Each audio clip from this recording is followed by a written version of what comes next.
여러분 안녕하십니까, 진성호입니다. 고한석 박원순 서울시장의 비서실장이 지금 서울 성북경찰서에 소환돼 조사를 받고 있습니다. 이 고한석 비서실장은 박원순 시장이 이 집을 나가기 전 마지막으로 만나서 1시간가량 대화를 나눈 인물로 알려졌습니다. 경찰은 지금 박원순 서울시장의 통화 내역도 입수했다고 합니다. 확보했다고 합니다. 이제 경찰의 수사가 굉장히 빠른 속도로 진행되고 있습니다. 자, 지금 언론들이 보도하는 것을 보면 박원순 서울시장은 이 피해 여성 A씨가 고소하기 1시간 혹은 90분쯤 전에 이 서울시의 젠더특보로부터 보고를 받았다고 합니다. 지금 이 서울특별시의 젠더특보는 고소 사실은 보고한 게 아니라 불미스러운 일이 있느냐고 물었다고 했는데, 지금 이 말은 신빙성이 좀 떨어집니다. 그런데 박원순 서울시장이 그날 밤 공간에 대책회의를 한 것은 확인되고 있습니다. 그런데 그 다음날 돌연히 일정을 다 취소하고 10시 44분쯤 공간에서 나가서 실종이 됐습니다. 그런데 9시부터 10시 사이에 고한석 비서실장은 공간으로 들어가서 박원순 시장과 면담을 한 것으로 알려지고 있습니다. 그렇다면 대책회의에 이어서 최측근 중의 측근인 자신의 비서실장과 무슨 대화를 나눴을까요? 서울 성북경찰서는 이 내용을 집중적으로 캐묻고 있습니다. 진성호의 직설 시작합니다. 방송에 앞서 아직 진성호 방송에 구독자가 아니신 분들은 붉은색 구독 버튼 눌러주십시오. 더 좋은 방송으로 보답하겠습니다. 자, 지금 박원순 서울시장의 성추행 의혹과 더불어 과연 누가 이 수사 기밀을 박원순 시장 측에 유출했냐가 상당히 중요한 이슈로 떠오르고 있습니다. 여기에 이 박원순 서울시장의 측근들이 어떻게 이 피해 여성 A씨를 무마리했느냐, 방조했느냐, 이 부분도 중요합니다. 그런데 비서실장입니다. 최측근에서 보좌했고 같이 6층에서 근무했던 그런 사람입니다. 그렇기 때문에 상당히 많은 비밀을 알고 있을 것입니다. 자, 서울시장 공관, 여기서 나눴던 1시간간의 대화는 무엇인지 지금 경찰은 추궁하고 있습니다. 자, 경찰은 고 박원순 서울시장의 정확한 사망 경위 수사에 이제 나섰습니다. 문화일보 보도에 보면 이미 박원순 시장의 공공 휴대폰과 개인 휴대폰의 이 통화 내역을 확보했다고 합니다. 일부 언론은 확보할 예정이라고 하고 문화일보는 이미 확보했다고 합니다. 그래서 이 박원순 시장과 통화한 사람들을 차례차례 소환해서 조사할 것으로 보입니다. 자, 지금 조사를 받고 있는 고한석 비서실장, 자, 오늘 오전 9시쯤 고씨를 참고인 신분으로 소환했습니다. 경찰에 출석하던 고씨는 박 시장의 피소 사실을 알고 있었느냐는 기자의 질문에는 모른다고 답한 채 경찰서 안으로 들어갔습니다. 자, 그러나 이 말을 믿기는 대단히 힘듭니다. 왜냐하면 박원순 시장이 자신이 고소당했다는 사실을 몰랐다면 극단적 선택을 했을 리가 없습니다. 그리고 대부분의 언론들은 어제 일제히 보도했습니다. 서울시의 젠더특보 90분 전쯤, 1시간 전쯤 박원순 시장한테 이 사실을 보고했다. 자, 그렇다면 어떻게 알았을까요? 이 피해 여성 A씨의 사찰이라도 했다는 말입니까? 그리고 이 서울시 젠더특보는 단순히 불미스러운 일이 있었느냐고 물었다고 했고, 박원순 서울시장은 아니라는 듯이 답했다고 하는데, 이런 정황으로 봐서는 이들의 대화를 액면 그대로 믿기가 힘듭니다. 이미 이때부터 박원순 시장은 알았을 가능성이 대단히 높습니다. 그리고 밤에 심야에 9시 반쯤 이 서울시 젠더특보를 불러서 법률가 등과 함께 회의를 했다는 것을 보면 박원순 시장은 본인의 이 피소 사실을 알았을 가능성이 거의 99.99%입니다. 그리고 이런 사실을 고한석 비서실장이 몰랐을까요?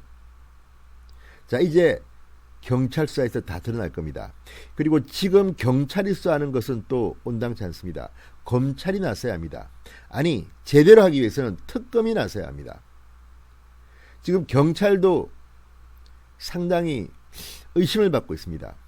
박원순 시장에게 피소 사실을 알려준 사람이 누굴까? 일단 경찰청은 청와대에 보고를 했습니다.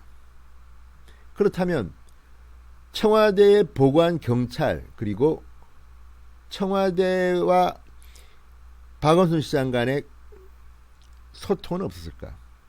청와대냐 경찰이냐? 지금 범인 찾기가 한창입니다. 이런 가운데 박원순 시장과 마지막으로 면담을 했던 고한석 비서실장이 지금 경찰에서 조사를 받고 있다는 것은 상당히 중요합니다. 자, 만약에 박원순 서울시장이 이 서울시 젠더 특보로부터도 보고를 받고 또 그 뒤에 구체적인 수사 상황을 청와대 혹은 여권의 정치인 혹은 경찰 인사로부터 보고를 받았다면, 귀뜸을 받았다면 이거는 굉장히 중요한 범죄입니다. 자, 이 문제에 대해서 지금 야당은 특검 도입을 주장하고 있습니다. 지금 국회가 이제 열리기 때문에 국회가 개원되면 이거 그냥 보고 있으면 안 됩니다. 중요한 것은 여론을 등에 지고 있다는 겁니다. 지금까지 야당이 힘이 없었던 것은 여론을 장악하지 못했기 때문입니다. 그러나 박원순 시장 건은 다릅니다. 자, 한국일보에 따르면 이 고 비서실장은 박 시장이 실종되기 전 만나 이야기를 나눴던 마지막 인물로 보입니다. 박원순 시장은 8일 오후 서울경찰청에 성추행 혐의와 관련된 고소장이 접수된 뒤 다음날 오전 10시 44분 서울 종로구 가회동 소재 서울시장 공간을 나와 연락이 두절됩니다. 그런데 고 비서실장은 박 시장이 실종된 바로 이날 오전 9시부터 10시까지 공간에서 박 시장과 1시간가량 면담을 진행한 것으로 알려졌다고 한국일보는 보도했습니다. 자, 고소장일 임순영 서울시 젠더 특보가 박 시장에게 불미스러운 일이 있다고 보고하는 등 서울시 내부에서 피소 건과 관련해서 긴박하게 움직인 건 사실입니다. 다만 박원순 시장이 이 건과 관련해서 누구누구를 불러서 공간에서 밤에 회의를 했는지는 아직 알려지지 않고 있습니다. 고한석 비서실장은 아닐까요? 자, 이거 뭐 수사하면 금방 나오는 것들입니다. 그런데도 서울시 측은 공식적으로 언론 보도를 보고 박원순 시장이 고소당했다는 것을 알았다고 거짓말을 하고 있습니다. 이걸 규명해야 됩니다. 자, 경찰은 지금 이제 마지막으로 만나서 어떤 대화를 나눴는지를 물어볼 겁니다. 다 나옵니다. 자, 그리고 지금 중요한 것은 박원순 시장이 사망하기 직전에 누구누구와 통화했냐는 건데요. 지금 박원순의 아이폰은 잠금 장치를 풀어야 되기 때문에 시간이 좀 걸립니다. 그러나 통화 내역 조회는 간단합니다. 지금 문화일보는 이미 이 박원순 시장의 공용 휴대전화와 개인 휴대전화의 통화 내역을 확보하고, 이거는 뭐 기지국 이런 거 이 법원의 영장만 있으면 다 할 수 있습니다. 박원순 시장의 공용 휴대전화, 개인 휴대전화의 통화 내역을 이미 확보하고 통화자 소환 조사에 나섰다고 석간 문화일보가 방금 보도했습니다. 자, 그렇다면 과연 누가 박원순 시장과 통화했을까요? 이것도 관심거리입니다. 성북 경찰서를 지키고 있으면 이 통화자들이 줄줄이 소환되는 광경을 볼 수 있을 것입니다. 자, 이 여성 비서 A씨의 법률 대리인 김재련 변호사는 이렇게 말했습니다. 경찰에 박원순 시장의 성추행 사실을 고소할 당시 고소 내용이 외부로 유출됐는데 누가 언제 어디로 왜 유출했는지 진상조사가 필요하다.